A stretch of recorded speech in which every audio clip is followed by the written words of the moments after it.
Hondarribia ahora respira tranquilidad,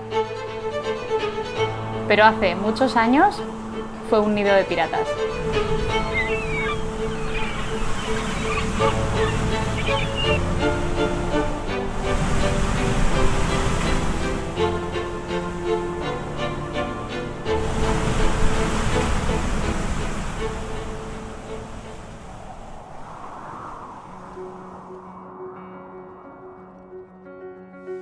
El sonido que más me impacta es un día de tormenta y cuando suenan los mástiles, que es como que te insinúa que te tienes que refugiar.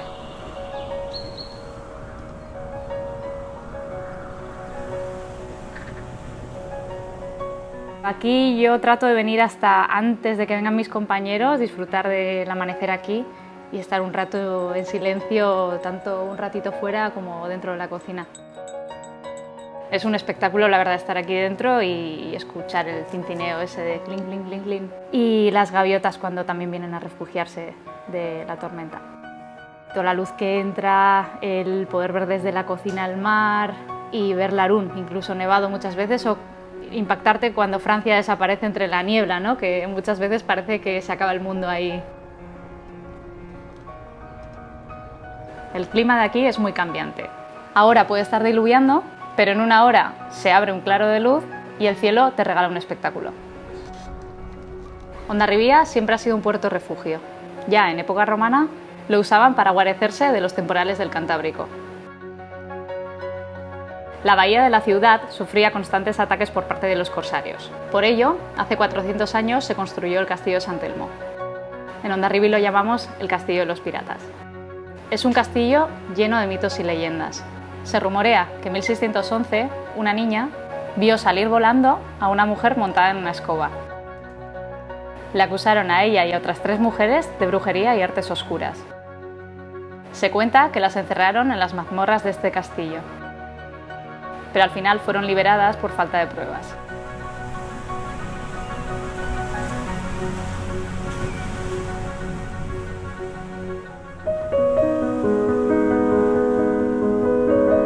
En nuestro día de fiesta, que como suele caer entre semana, solemos ir allí para disfrutar de la tranquilidad, sentarme en una roca, disfrutar de la brisa del mar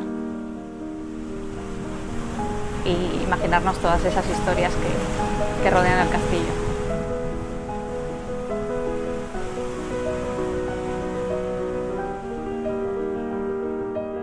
Hoy en día nuestra cocina utiliza ingredientes de los 2 continentes y por eso utilizamos la quinoa en la receta, ya que la quinoa proviene de los Andes, tanto Perú como Bolivia, y fusionamos con ingredientes de nuestra tierra, de nuestro monte, como es el hongo y también la calabaza, ¿no? tan abundante en nuestra tierra. ¿Y por qué el hongo? Aquí hay cierto pique, ¿no? Con los lugares, de esconderlo, de ir a algunos sitios con tu pareja o ir con tus amigos a otro. Nos gusta ese secretismo que envuelve y a la vez la emoción de ir al monte y poder llevarte tu comida a casa y luego la calabaza que tiene tanto poder de poder hacer tantas cosas con ella y que muchas veces no la aprovechamos o se utiliza para el ganado, queríamos darle un poco de protagonismo.